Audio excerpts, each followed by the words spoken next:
2 വർഷം മുമ്പ് ഞാനും എൻ്റെ ഒരു സുഹൃത്തും കൂടി ജോലി കഴിഞ്ഞ് വരികയാണ്. അപ്പോൾ വരുന്ന വഴിയിൽ അവളുടെ ഒരു സുഹൃത്ത് ഞങ്ങളെ കണ്ടു. കണ്ടുടനെ ഓടി വന്ന് അവളുടെ കൈ കയറി പിടിച്ചിട്ട് ഹാപ്പി വാലൻറ്റൈൻസ് ഡേ എന്ന് പറഞ്ഞു തീർന്നതും അവൾ കരയാൻ തുടങ്ങി. ഞാൻ ചിരിക്കാനും തുടങ്ങി. അവൾ എന്തിനാ കരഞ്ഞതെന്ന് വെച്ചാൽ അവളുടെ ഒരു പ്രണയം പൊട്ടി അതിൻ്റെ ഹൃദയവേദനയിൽ ഇരിക്കുന്ന സമയത്താണ് ഈ പുള്ളിക്കാരി ഇത് വന്ന് പറഞ്ഞത്. അതിനാണ് അവൾ കരഞ്ഞത്. ഞാൻ ചിരിച്ചതും ഇതേ കാരണം കൊണ്ടാണ്. ഇങ്ങനെ ഒരു മാനസികാവസ്ഥയിൽ ഇരിക്കുന്ന ഒരു വ്യക്തിയോട് വന്ന് പറയേണ്ട വാചകമായിരുന്നോ ഇത് എന്ന് ആലോചിച്ചപ്പോൾ എനിക്ക് ചിരി വന്നു. ഞാനിതിപ്പോൾ പറയാൻ കാരണം നാളെ ഫെബ്രുവരി 14 പ്രണയം കൊടുക്കുന്നവരോടും വാങ്ങുന്നവരോടും അത് ആസ്വദിക്കുന്നവരോടും അതിനുള്ള ഭാഗ്യം സിദ്ധിക്കുന്നവരോട് നിങ്ങൾ ആ വാചകം പറയുക.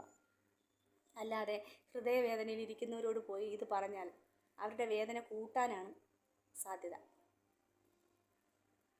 ഹാപ്പി എന്ന വാക്കിൽ സന്തോഷമല്ലേ ഉള്ളത്? അപ്പോൾ പ്രണയം കൊണ്ട് സന്തോഷം നടക്കുന്നത് എവിടെയാണോ നിങ്ങൾ അവിടെ പറയും.